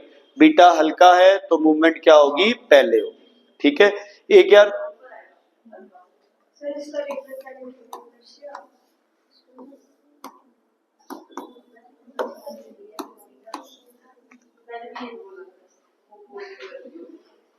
बीटा का मास कम है, इसका मास ज्यादा है, तो मास ज्यादा है इसलिए इसको डेविएट करना थोड़ा सा क्या है? मुश्किल है बच्चे। ठीक है, ये नेगेटिव की तरफ होगा, ये पॉजिटिव की तरफ होगा, इसमें नो। बाकी इनकी यार वो चीजें देख लेना। आयनाइजेशन सबसे ज्यादा अल्फा, पेनिट्रेशन पावर गामा, सबसे ज्यादा नुकसान गामा, पेपर से पास कर सकती है गामा, अल्फा पास पेपर से भी नहीं कर सकती, नहीं। बीटा गामा पास करती है, अल्फा पास नहीं करती, इसलिए सबसे ज्यादा डैमेज किसका है? गामा का डैमेज है। अच्छा एक यार बच्चे है ना अभी भी कंफ्यूज्ड है, सुनो। रेडियो एक्टिविटी और nuclear fission and nuclear fusion, these are two separate cases. Radioactivity और फिजन और फ्यूजन दोनों क्या है? टोटली सेपरेट केस है। ठीक है, क्यों? रेडियो एक्टिविटी होती है जब न्यूट्रॉन का नंबर बहुत ज्यादा हो जाता है as compare to number of protons. ठीक है बच्चे, ये कब होता है? जब या तो एक न्यूट्रॉन जाके हिट करता है किसको बच्चे? न्यूक्लियस को, या फिर दो छोटे छोटे न्यूक्लियस आपस में क्या करते हैं? कंबाइन करते हैं आप पास लेके आते हुए। ठीक है, ये प्रोसेस हो गया आपका फिजन और ये प्रोसेस हो गया आपका फ्यूजन। फ्यूजन के लिए energy required is very high, temperature required is very high. दुनिया में ऐसा कोई मटेरियल नहीं है जो इतने हाई टेम्परेचर पे क्या कर सके? काम कर सके। ठीक है, फिजन पॉसिबल है। फिजन को अच्छे यूज के लिए करना है तो क्या बनाओ? न्यूक्लियर रिएक्टर, जिससे क्या बनाओ बच्चे? इलेक्ट्रिसिटी। और अगर इसका डिस्ट्रक्टिव यूज करना है बच्चे तो इससे क्या बना सकते हो आप? Nuclear bomb. 5 दिन राह नहीं लगनी, फिर समझ आ गई? बकवास करेगा। क्लियर है बेटा? कोई दिक्कत, कोई प्रॉब्लम? अब रेडियो एक्टिविटी में रिलीज होगी अल्फा बीटा गामा, इसमें बेटा अल्फा बीटा गामा रिलीज नहीं होगी। समझ आ गई? Radio activity is a spontaneous phenomenon, चलता रहेगा ये। ठीक है, कई सालों तक, जब तक वो क्या ना हो जाए? न्यूक्लियस स्टेबल ना हो जाए। इसको आप रोक सकते हो, जो भी न्यूट्रॉन्स बन रहे हैं उनको क्या कर दो? स्टॉप कर दो। अच्छा न्यूक्लियर फ्यूजन में कितने न्यूट्रॉन्स बनते हैं? यूरेनियम वाले में 3। 2 को हम क्या करते हैं? स्टॉप, और सिर्फ एक को आगे रिएक्ट करने देते हैं। न्यूक्लियर बॉम्ब में कितने न्यूट्रॉन्स को रोकते हो? किसी को भी नहीं रोकते, डिस्ट्रक्शन करने देते हैं। 1 AMU अगर मास कम होगा तो कितनी एनर्जी बनेगी बच्चे? 931 मेगा इलेक्ट्रॉन वोल्ट। ये किसका यूनिट होता है? एनर्जी का। ठीक है, ये कितने 1 इलेक्ट्रॉन वोल्ट में कितने जूल होते हैं, कितने बच्चे 1.6 इंटू 10⁻⁻19 जूल। ठीक है, रिवर्स करोगे रिवर्स हो जाएगा।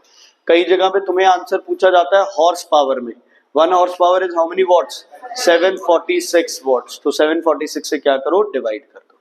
चलो एक क्वेश्चन करो बच्चे, एक फैन है आपके पास 40 वॉट का, एक लैंप है आपके पास 100 वॉट का, 10 घंटे के लिए यूज किया, 30 दिन के लिए 4 रुपए किलो वॉट आवर बिजली का खर्च है, तो बिल की अमाउंट बताओ कितनी होगी।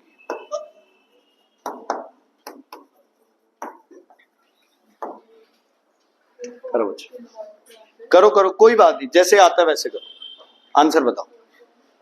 मोक्षा याद है ना, आंसर निकाल के दोबारा मल्टीप्लाई किया था।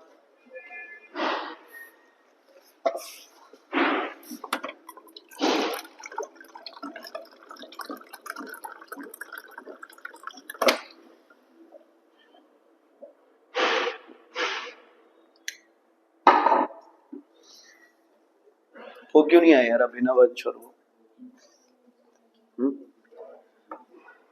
बस ठीक है। हाँ बिल आ रहा है, शाबाश, बहुत बढ़िया। हाँ जी, हाँ बस टोटल करके दोनों को ऐड कर दो। मल्टी क्या करे जा रहे हैं, मूर्ख ना हो तो यार, यहीं से ही देख लो, किलोवाट आवर बनाना है तुमने, है ना, इसको किलोवाट में करो चेंज, डिवाइड बाय 1000, किससे मल्टीप्लाई, घंटों से, किससे मल्टीप्लाई, दिनों से, 0 से 0, 0 से 0, 0 से 0, कितना आ गया 12 किलोवाट आवर। इसका divide by 1000 multiplied by hours days, 0 से 0, 0 से 0, 0 से 0, कितना आ गया 30 किलोवाट आवर। टोटल कितना आ गया 42 मल्टीप्लाइड बाय 4, बिल कितना आ गया 168 रुपीज। ये 600 रुपीज निकाल रहे हैं, क्यों भाई, ये अच्छा रुपीज निकालिए सीधे, किलोवाट में चेंज नहीं करना बेटा। बिल निकालते हो वहां हर जगह किलोवाट में चेंज करना है। कुछ बच्चों ने डायरेक्ट भी कर दिया, इसको 4 से मल्टीप्लाई, यही इसको भी 4 से, कोई दिक्कत नहीं है बेटा। ये 48 हो जाएगा, ये 128 हो जाएगा, टोटल फिर से कितना आना है 168 आना। पहले दोनों को ऐड करके, अगर दोनों सेम टाइम के लिए यूज हो रहे हैं तो कर सकते हो। बाय चांस यहां होता 5 आवर्स, फिर नहीं कर सकते, ठीक है। अगर दोनों सेम टाइम के लिए यूज हो रहे हैं तो कोई दिक्कत नहीं है, तो आज आंसर आ गया होगा सही, है ना, लेकिन डिफरेंट आ जाए फिर गलत हो जाएगा ये, ठीक है बेटा, क्लियर है। हाँ जी, और बताइए, कोई डाउट प्रॉब्लम और है तो, या फिर मैं वैसे ही कुछ बता दूं। हाँ जी, हाँ हाँ भेजो, क्वेश्चन दो।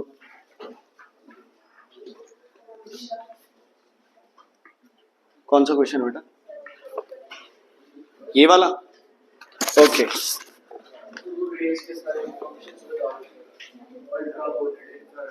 दो के ही कर दो, बाकियों के अच्छा बता देता। एक मीटर स्केल है बच्चे, यूनिफॉर्म वर्ड नहीं है, इसका मतलब तैयार रहो कि ये मीटर स्केल 50 पे बैलेंस नहीं होगा।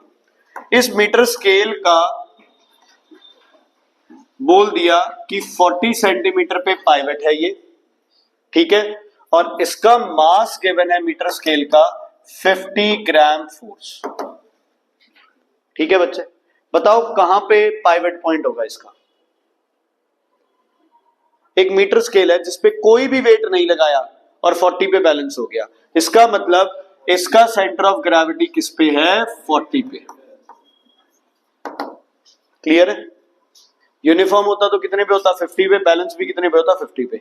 अगर कोई वेट नहीं लगाए किसी पे और फ्रीली सस्पेंड कर दे और वो बैलेंस हो जाए, इसका मतलब वो उसका क्या है, सेंटर ऑफ ग्रेविटी। वैसे ही बता रहा हूं, वैसे ही इधर का बच्चे कितना होगा मास, इधर इधर वाली साइड का मास कितना होगा बच्चे 25, इधर का भी क्या होगा 25। क्लियर है बेटा। अब आपसे पूछा है 0 से 50 या 50 से 100 किसका मास 25 ग्राम फोर्स से ज्यादा होगा। 0 to 50 क्यों? क्योंकि 0 से 40 का मास कितना है 25, इसमें 10 और जोड़ दोगे तो 25 से क्या हो जाएगा ज्यादा। लेकिन अगर मैं 50 से 100 लूं, 40 से 100 है 25, इसमें से इतना हम क्या करेंगे कम करेंगे तो इसका मास 25 से क्या आ जाएगा कम आ जाएगा। ठीक है बच्चे, क्लियर है। अब अगले पार्ट में ये अपने को कहता है कि सेम स्केल है, कहां था बच्चे स्केल का वेट बोलो 40 पे कितना लग रहा था 50 ग्राम फोर्स। पहले ये था बैलेंस पॉइंट, ये कहता है इसको आप बैलेंस कर रहे हैं मिड पॉइंट पे 50 पे। ठीक है, अब क्या ये यहां पे बैलेंस होगा? पहली बात नहीं होगा। किस साइड टिल्ट करेगा? एंटी क्लॉकवाइज करेगा ना, यस और नो? Anti clockwise. तो फोर्स कहां लगाऊं मैं? उधर। कहां पे लगाऊं मिनिमम फोर्स? 100 पे। कहां पे लगेगी मिनिमम फोर्स बच्चे? 100 पे। ये फोर्स हो गई F। कितना है इसका डिस्टेंस? 50। इसका डिस्टेंस कितना है बच्चे? 10। क्या बनेगा formula? 50 into 10 equals to F into 50, cancel हो गया, F की वैल्यू आ गई 10 न्यूटन। क्लियर है बच्चे? ठीक है, दिक्कत देखो, जहां से जो चीज बैलेंस्ड है वो उसका क्या हो गया सेंटर ऑफ ग्रेविटी। ठीक है, अगर उस पे कोई वेट नहीं लगाना तो पाइवट पॉइंट कहां होना चाहिए उसके? Centre of gravity. ठीक है। अच्छा, एक वी आई और वो ग्राफ थे बेटा, अगर वी आई ग्राफ है, बोलो किसका टेम्परेचर ज्यादा है, ए का या बी का? वी आई ग्राफ से आन्या जी क्या मिलता है अपने को? रेजिस्टेंस। तो इसका रेजिस्टेंस ज्यादा, इसका रेजिस्टेंस कम, तो टेम्परेचर और रेजिस्टेंस क्या है डायरेक्टली? इसका टेम्परेचर ज्यादा, इसका टेम्परेचर कम। अगर आईवी ग्राफ होता तो क्या हो जाता? रिवर्स हो जाता, जो नीचे है उसका रेजिस्टेंस भी ज्यादा और उसका टेम्परेचर भी ज्यादा। ऐसे सब्सटेंस जिनका रेजिस्टेंस चेंज नहीं होता, कांस्टेंटन एंड मैग्नेट। पहला वर्ड दिमाग में आएगा सुपर कंडक्टर्स, नहीं गलत है। Superconductors are those materials which have negligible resistance at very less temperature. Constantan and manganese are the materials whose resistance do not change with temperature. Ohmic conductors नहीं, Constantan and manganese. Semiconductors are the materials whose resistance decreases with rise in temperature. Generally बाकी जितने भी substance हैं उनका temperature rise करने पे resistance increase करेगा। अगर टेम्परेचर कांस्टेंट है तो रेजिस्टेंस कांस्टेंट किसका रहता है तुम्हारा? वो ओम्स लॉ पे बेस्ड है। ओम्स लॉ को थ्योरेटिकल क्यों बोला गया? क्योंकि ओम्स लॉ कहता है रेजिस्टेंस सेम रहेगा, कितनी मर्जी देर तक यूज करो। नहीं, यूज करेंगे किसी चीज को तो उसका टेम्परेचर क्या करेगा? राइज। टेम्परेचर राइज करेगा तो रेजिस्टेंस भी इंक्रीज करेगा। ओमिक कंडक्टर्स आपके मेटालिक कंडक्टर्स हैं, कॉपर, एल्यूमिनियम जो भी है। नॉन ओमिक में आपके डायोड्स, एलईडी, जीना डायोड, जो भी बुक में लिखा हुआ है वो एग्जांपल्स लिखें। ठीक है, और कोई? अच्छा, ईएमएफ और वी दोनों क्या होंगे बराबर? कब? जब इंटरनल रेजिस्टेंस क्या हो? जीरो। अगर इंटरनल रेजिस्टेंस है तो ई हमेशा क्या होगा? वी से ज्यादा। अच्छा, क्या ये एग्जिस्ट करता है कभी? क्या ये रिलेशन एग्जिस्ट करती है? नहीं। क्या ये रिलेशन एग्जिस्ट करती है? यस। ये तो हमेशा एग्जिस्ट करेगी if R is not equal to zero, और ये एग्जिस्ट करेगी if R is equal to zero. ठीक है, ठीक है। अच्छा, करंट बढ़ने से इस पे कोई फर्क पड़ेगा? ये क्या हो जाएगी? कम हो जाएगी। क्यों? क्योंकि वोल्टेज ड्रॉप क्या करेगा? इंक्रीज कर जाएगा। कल किया था ना ये क्वेश्चन अपन ने भी, अगर वोल्टेज ड्रॉप होगा, वोल्टेज ड्रॉप का फॉर्मूला क्या होता है बेटा वैसे? Capital I into small R. तो I बढ़ने से ये बढ़ जाएगा और V होता है E minus voltage drop. I बढ़ा, V बढ़ा, V बढ़ा तो E क्या हो गया, कम हो गया। ठीक है, ये कल वाले क्वेश्चंस किए थे, जो नहीं आए थे प्लीज वीडियो देखना बेटा, प्लीज रिक्वेस्ट है मेरी। साथ में उसको रख के अपना जो भी तुम्हारे सैम्पल पेपर्स है, ये कॉम्पिटेंसी वाले क्वेश्चन थे, उनको रख के फिर सॉल्व करना। ठीक है, क्लियर, कोई और दिक्कत नहीं। ओके, अगर आप इलेक्ट्रिसिटी वाले चैप्टर की बात करो, स्टार्टिंग से बात करो इलेक्ट्रिसिटी वाले चैप्टर में, तो तुम्हें सिंपल डेफिनेशन है करंट वगैरह की। करंट होता है चार्ज अपॉन टाइम, पोटेंशियल होता है आपके पास करंट इनटू रेजिस्टेंस या फिर वर्क अपॉन चार्ज। वोल्टेज क्या होता है, पोटेंशियल डिफरेंस क्या होता है, वर्क अपॉन चार्ज। ठीक है जी, ओके। सीरीज में पोटेंशियल डिफरेंस क्या रहता है, डिवाइड, अलग अलग होगा। करंट क्या रहेगा, सेम। पैरेलल में करंट क्या होगा, डिवाइड, पोटेंशियल डिफरेंस क्या रहेगा, सेम। ठीक है, अगर रेजिस्टेंस पैरेलल है तो नेट रेजिस्टेंस टोटल रेजिस्टेंस से भी क्या, नेट रेजिस्टेंस सबसे छोटे रेजिस्टेंस से भी क्या आएगा, कम। अगर पैरेलल है तो नेट रेजिस्टेंस सबसे बड़े रेजिस्टेंस से क्या आएगा, ज्यादा। अगर कहीं पे रेजिस्टेंस बढ़ाना है तो उनको कैसे रखो, सीरीज में। अगर रेजिस्टेंस कम करना है तो कैसे रखो, उनको पैरेलल। ये बातें क्लियर है बच्चे, ठीक है। V equals to I R, E equals to I capital R plus small r। जहां की जो वोल्टेज वहां के रेजिस्टेंस से करो डिवाइड, वहां का क्या मिल जाएगा, करंट मिल जाएगा। EMF is a potential difference across a circuit when the circuit is off, non operational, बंद होता है जब। ठीक है, टर्मिनल वोल्टेज है जब सर्किट क्या होता है, ऑपरेशनल। एक्सटर्नल सर्किट की बात कर रहे हो। इंटरनल सर्किट की पोटेंशियल डिफरेंस को बोलते हो voltage drop. Factors affecting resistance और internal resistance very very important. Direct नहीं आएंगे, ऐसे आएगा, एक वायर है, एक इलेक्ट्रोलाइट है, दोनों का टेम्परेचर बढ़ा दिया, वायर का रेजिस्टेंस क्या करेगा, बढ़ेगा। इलेक्ट्रोलाइट का रेजिस्टेंस क्या करेगा, कम हो जाएगा। इंटरनल रेजिस्टेंस टेम्परेचर बढ़ाने से क्या होता है, कम। एक्सटर्नल रेजिस्टेंस टेम्परेचर बढ़ाने से होता है ज्यादा।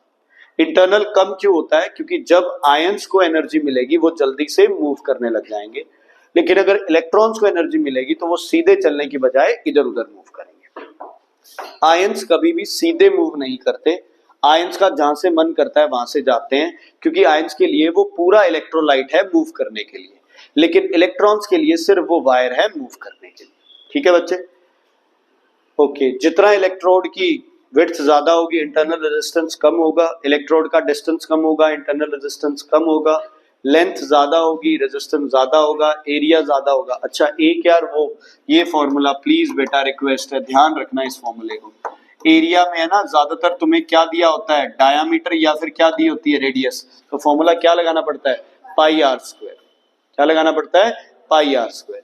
रेजिस्टिविटी, दो डिफरेंट मटेरियल है, रेजिस्टिविटी सेम रहेगी, नहीं नहीं अलग रहेगी। सेम मटेरियल है तो क्या रहेगी, सेम। डिफरेंट मटेरियल है तो क्या रहेगी, अलग अलग रहेगी। रेजिस्टेंस फॉर्मूला लगाओ, उससे निकालो। अच्छा यस बच्चे, टेम्परेचर बढ़ने से रेजिस्टिविटी बढ़ती है। एक रेजिस्टिविटी डिपेंड करती है मटेरियल पे। अच्छे कंडक्टर की गुरुत्वाकर्षण की रेजिस्टिविटी कम होती है, इंसुलेटर की रेजिस्टिविटी ज्यादा होती है।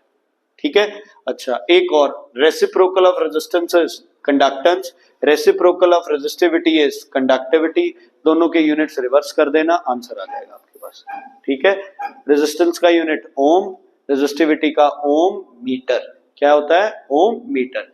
तो ओम इनवर्स हो जाएगा conductance, ohm inverse metre inverse हो जाएगा कंडक्टिविटी। ठीक है बच्चे, ओम्स लॉ आपका लॉ है जो कि आपकी पोटेंशियल डिफरेंस और करंट की रिलेशन बताता है। ओम्स लॉ पे अजम्पशन क्या है, टेम्परेचर शुड रिमेन कांस्टेंट, जो कि कांस्टेंट नहीं रह सकता। ओम्स लॉ का ग्राफ, वीआई ग्राफ क्या देता है आपको, रेजिस्टेंस, उल्टा कर दोगे तो क्या देगा, 1 अपॉन रेजिस्टेंस मतलब कंडक्टेंस। ठीक है बच्चे, ओके। और इस इलेक्ट्रिसिटी चैप्टर से मटेरियल आ जाता है, fuse wire, lead and tin. क्यों, resistance high, melting point low. बाकी इसकी अर्थ वायर कॉपर की बनाओगे, अर्थिंग बता रहा हूं। एक बच्चे आपको क्या ध्यान रखना है, निक्रोम के लिए हीटिंग एलिमेंट, हीटिंग एलिमेंट के लिए निक्रोम, बल्ब के लिए टंगस्टन, क्योंकि बल्ब और दोनों का क्या चाहिए, रेजिस्टेंस हाई, मेल्टिंग पॉइंट लो। टंगस्टन यूज करते हैं बिकॉज टंगस्टन चमकने लग जाता है ना, हीट मिलते ही क्या कर, अच्छा बल्ब में क्या होता है, पहले हीट टू लाइट होता है कि लाइट टू हीट होता है, क्या होता है, पहले इलेक्ट्रिकल उसके बाद हीट फिर लाइट, पहले फिलामेंट गर्म होगा फिर जलेगा, समझ आ गई, जल के गर्म नहीं होगा, कोई एक क्वेश्चन था कहीं पे एक, ओके। उसके बाद आपके पास आता है बच्चे ट्रांसमिशन वायर किसकी होगी, एल्यूमिनियम की। हाई टेंशन वायर्स क्या कैरी करती है, लार्ज अमाउंट ऑफ करंट, तो वो सिंगल वायर की जगह क्या होती है, small thin multiple wires which are twisted together and insulated from each other, ताकि हीट लॉस जल्दी हो जाए। बड़ी वायर होगी तो जितनी हीटिंग होगी वो जल्दी लूज नहीं होगी, तो वायर जल के क्या करेगी, गिर जाएगी, ठीक है, okay. Heating effect of current पे बेस्ड एक अप्लायंस बताओ या एक कोई भी चीज बताओ जो हीटिंग इफेक्ट ऑफ करंट पे है। अप्लायंस आ जाए तो हीटर, सेफ्टी डिवाइस आ जाए तो fuse. Fuse heating effect of current, जितना करंट ज्यादा उतना जल्दी फ्यूज क्या करेगा, गर्म होगा और मेल्ट करेगा। उसके बाद आपके पास आता है अर्थिंग। अर्थिंग, अर्थ वायर हमेशा लगती है आउटर बॉडी ऑफ अप्लायंस से। अर्थ का सिंबल याद है बच्चे, अर्थ वायर का सिंबल ये होगा, ये सिंबल आ जाए तो अर्थिंग है। एक क्वेश्चन था तुम्हारे पास, ऐसे बच्चे ये लगा हुआ था और तुम्हें सर्किट में वो दिखाना था कि क्या गलत है सर्किट में। फ्यूज अर्थ वायर में नहीं लग सकता, क्योंकि अगर ये फ्यूज अर्थ वायर में लग के मेल्ट हो भी गया तो इसका क्या फायदा है, फ्यूज तो पहले ही मेल्ट हो जाएगा, तो करंट अर्थ तक जाएगा, जा ही नहीं पाएगा। अर्थ वायर का क्या हो गया, नॉन ऑपरेशनल हो गई, तो लाइव और न्यूट्रल से तो फिर वो बच नहीं सकता, ठीक है। लाइव न्यूट्रल अर्थ को डिटेक्ट करना आ सकता है, 100% आ सकता है बच्चे, ध्यान रखना इसका। लाइव में क्या क्या लगा होगा, स्विच, स्विच नहीं मिल रहा तो फ्यूज लगा होगा। न्यूट्रल वायर अप्लायंस के बाद में होगी, पहले नहीं होगी। अप्लायंस से जो वायर बाहर निकलेगी ना वो न्यूट्रल वायर है। अच्छा जन्नत, अगर न्यूट्रल वायर को टच करोगे तो शॉक लग सकता है? न्यूट्रल वायर तो जीरो पोटेंशियल पे है यार,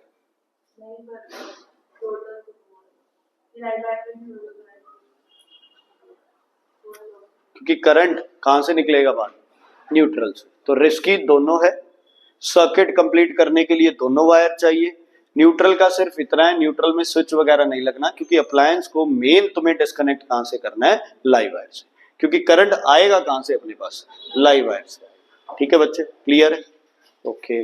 और बस एमसीबी फ्यूज में से कामयाब कौन है, MCB, because it can be used as a switch as well as a safety device, as well as safety device. और कुछ,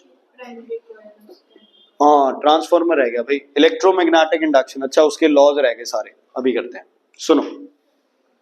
सबसे पहले डिफ्लेक्शन किसकी, कंपास की, है ना, एक ही वायर गिवन है और मैग्नेटिक फील्ड की डायरेक्शन चाहिए, तो रूल क्या लगेगा, राइट हैंड थंब रूल। कौन सा लगेगा, राइट हैंड थंब रूल।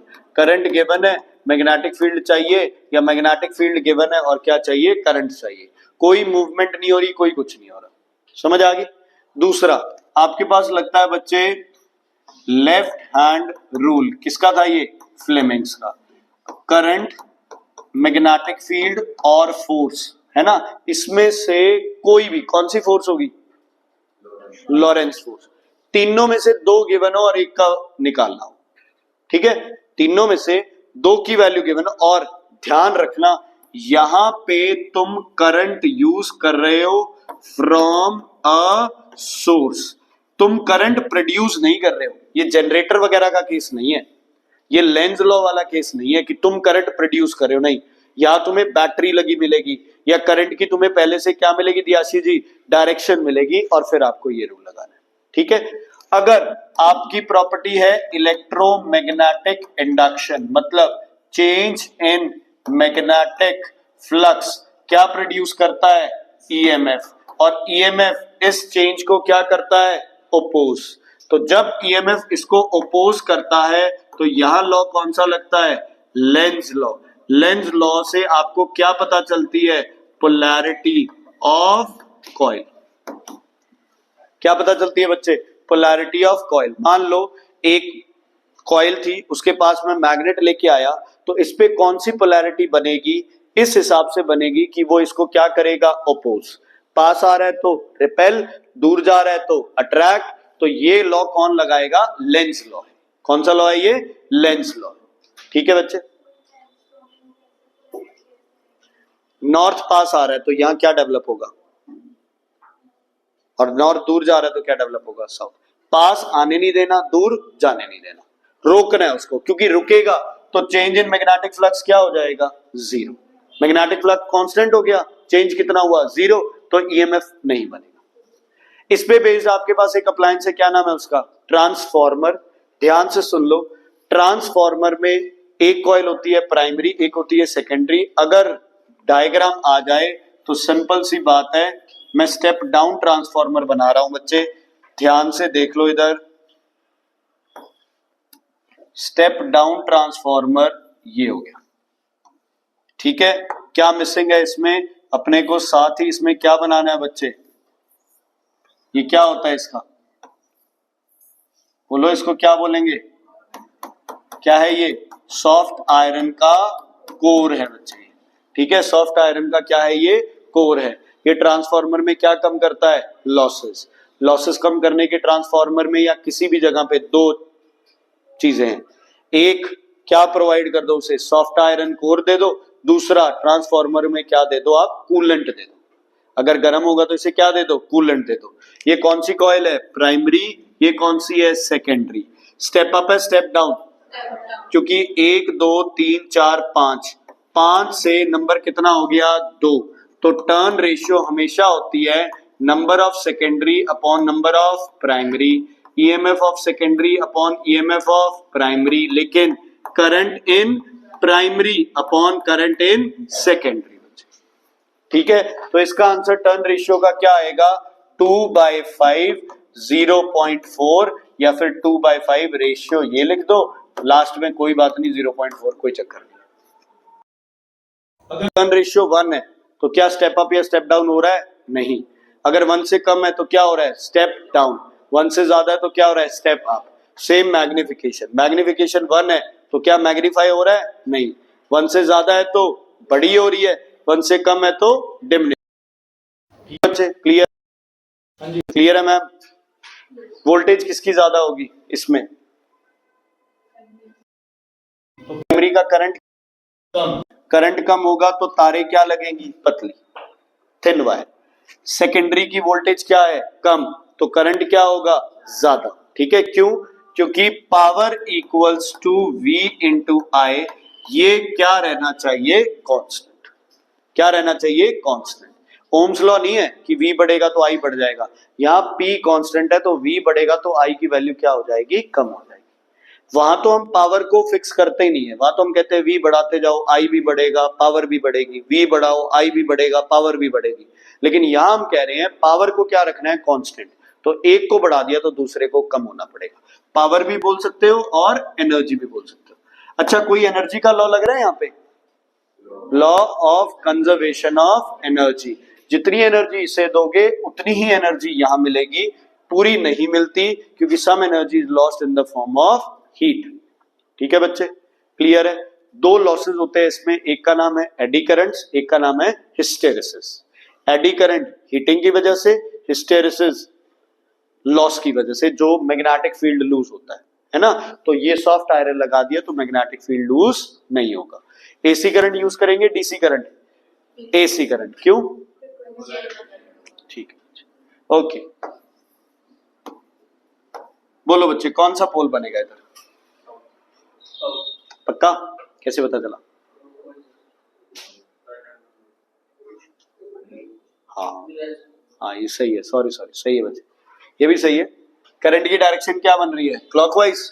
तो ये कौन सा पोल है? साउथ। अंदर की तरफ कौन सा पोल है? नॉर्थ। ठीक है, ये डायग्राम था, आपको सेंटर में बताना था मैग्नेटिक फील्ड कितना होगा। Maximum minimum zero, maximum minimum zero, maximum. जब इनकी डायरेक्शन ऑपोजिट है तो इसकी वजह से क्या बनेगी डायरेक्शन? एंटी क्लॉकवाइज, और इसकी वजह से क्या बनेगी? क्लॉकवाइज। तो सेंटर में दोनों की डायरेक्शन क्या आ गई? सेम आ गई। कराया तो था अभी, ठीक है। अच्छा, मैक्सिमम हो गई। क्या अभी भी आप इसकी वैल्यू और बढ़ा सकते हो? कोई तरीका है? करंट सेम रखना है, कॉइल सेम रखनी है, सॉफ्ट आयरन पीस लगा दो। है ना। क्वेश्चन ये था कि ये आपका है, इसमें ए पे पहले बताओ मैग्नेटिक फील्ड होगा मैक्सिमम या मिनिमम, तो बच्चों ने लिख दिया मैक्सिमम। फिर आया कि अगर यहाँ पे आयरन पीस रख दूं मैं बीच में, तो अब मैग्नेटिक फील्ड स्ट्रेंथ बढ़ेगी कम होगी? बढ़ जाएगी। क्या होगी? बढ़ जाएगी। ठीक है, ये है सोलेनॉइड या मैग्नेटिक, मतलब करंट पास कर रहा है तो ये सोलेनॉइड या कॉइल हो जाता है। इसमें ये कर दिया तो अब इस पूरे को क्या बोलोगे आप? इलेक्ट्रोमैग्नेट। स्टील रख दिया तो कौन सा मैग्नेट बन जाएगा? Permanent magnet. ठीक है बच्चे, क्लियर है? कोई दिक्कत, कोई परेशानी? ओके, और इलेक्ट्रिसिटी चैप्टर से दक्षिश और कोई है? बता, तू कह रहा था ना इलेक्ट्रिसिटी करना है। एक यार ये न्यूमेरिकल है ना, फिर से कह रहा हूं जैकपॉट क्वेश्चन कई बार आ जाता है हाथ में। Kilowatt hour electricity bill के लिए ये जरूरी है।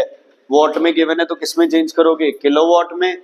आर से, डे से, मंथ जो भी है उससे मल्टीप्लाई करोगे। समझ आ गई? फिर जो रेट दिया होगा उससे कर लेना। और बताइए।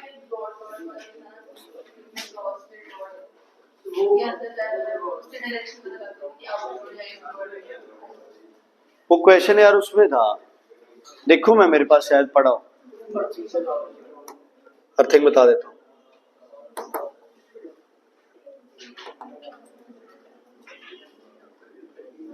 बेटा देखना इसमें वो है, स्पेसिमेन है, कहीं देखना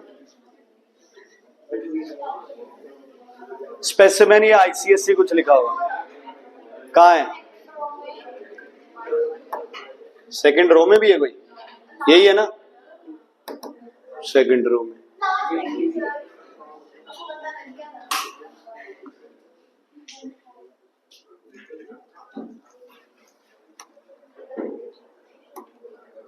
ये क्वेश्चन भी यही खुला है, ये वाला कह रहे थे।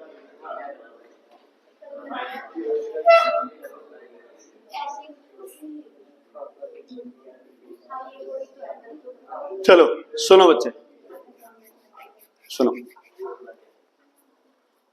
आपको ये क्वेश्चन आ गया। अब तुम्हें इतना तो पता चल गया भी जब ऐसा कुछ क्वेश्चन आ रहा है, कोई रे पूछ रहे तो अल्फा बीटा गामा में से एक है। ठीक है दिनेपाल जी, डिफ्लेक्शन हो रही है इसका मतलब गामा तो बिल्कुल भी नहीं है, नहीं है ना गामा। तो पहले अब पार्टिकल डिसाइड कर लेते कि पार्टिकल कौन सा है। ये कह रहा है the ray is pass into the plane of the paper. देखो जब क्रॉस लिखा होता है ना तो मैग्नेटिक फील्ड अंदर की तरफ है, डॉट लिखा होता है तो बाहर की तरफ।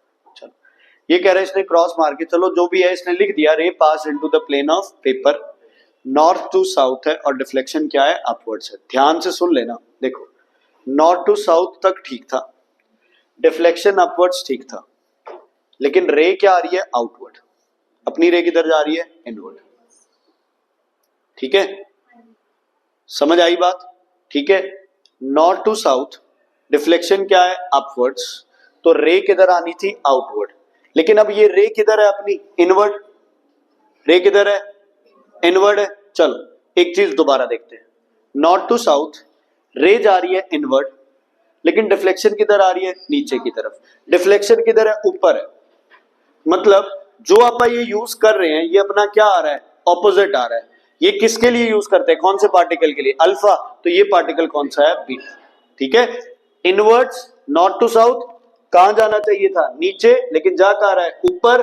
तो अल्फा नीचे जा रहा है तो ऊपर कौन जा रहा होगा? बीटा। ठीक है बच्चे, तो पार्टिकल आ गया बीटा। ध्यान से सुनना बच्चे, पेरेंट कौन है? पेरेंट कौन है अपने पास? पेरेंट है अपने पास सी। सी के नंबर ऑफ प्रोटॉन्स कितने हैं बच्चे? 1 2। ये थोड़ा सा ना यहाँ गड़बड़ है बच्चे, यहाँ गड़बड़ है ना। ये आप मान ले 91, 92, 93, 94 और इसको आप मान रहे 95। ठीक है, वो तो सही होगा यार पेपर में। चलो आप सी के हिसाब से देखें तो अपने पास क्या आ रहा है नंबर? बोलो 93, 2 आ रहा है, सॉरी 92 आ रहा है।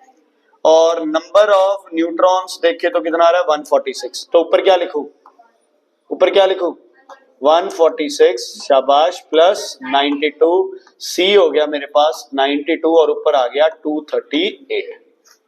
कौन सा है ये? यूरेनियम है ना। अब आप पढ़ते हैं व्हेन दीज रेज आर, अच्छा name the radiation emitted by C, क्या हो गया बीटा। अगर सी से बीटा निकलेगा है ना, तो नंबर ऑफ प्रोटॉन्स तो एक ऐड हो जाएगा, यही होगा। 92 से क्या हो जाएगा 93, इसमें एक ऐड होगा, इसमें एक सबट्रैक्ट होगा, यही होगा। तो सी की वैल्यू ऊपर तो रहेगा सेम, नीचे क्या हो जाएगी +1, मतलब ये क्या बन जाएगा तुम्हारे पास जो भी एक्स वाई जेड बनेगा 93 238, मतलब जो भी ये पार्टिकल बना है इसमें प्रोटॉन कितने हैं 93 और न्यूट्रॉन कितने हैं 145, क्योंकि 146 से एक कम हो गया बच्चा। बेटा 238 टोटल नंबर है, ठीक है। 145 + 93 दोबारा कितना आ गया 238। अब देखो यहाँ पे किसका होगा, अब E का नंबर तो आ गया 93, ये हो गया, और ये आ गया 145, तो कौन सा पार्टिकल हो गया तुम्हारा E पार्टिकल। ठीक है बच्चे, हाँ जी बोलो बच्चे। इसको याद, अगर कोई पूछे ना कि बीटा में न्यूक्लियस में क्या चेंज आते हैं तो क्या बोलोगे, एक न्यूट्रॉन कम होता है और एक प्रोटॉन ऐड होता है। वो मास नंबर अलग चीज है, वो बाद की बातें हैं। ओके, अगला क्वेश्चन इसमें था बेटा आपके पास, identify the daughter element E, name the law used to identify the radioactive radiations, Fleming's left hand. देखो यार राइट हैंड रूल है ना, जितना मुझे लग रहा है बस बेसिकली मेरे को नहीं लग रहा भाई इस पे क्वेश्चन आएगा, है ना। लेंस लॉ आ सकता है मैक्सिमम, बाकी क्वेश्चन ज्यादातर आपके, क्योंकि ये सबसे ज्यादा यूजफुल है लेफ्ट हैंड रूल जो आपका लगता है, ठीक है। वैसे ये क्वेश्चन आ गया सैंपल पेपर में, नहीं तो ये क्वेश्चन किसी सैंपल में किसी में, ये वो टोटल इंटरनल रिफ्लेक्शन वाला हो गया। अच्छा एक चीज वो याद है ना,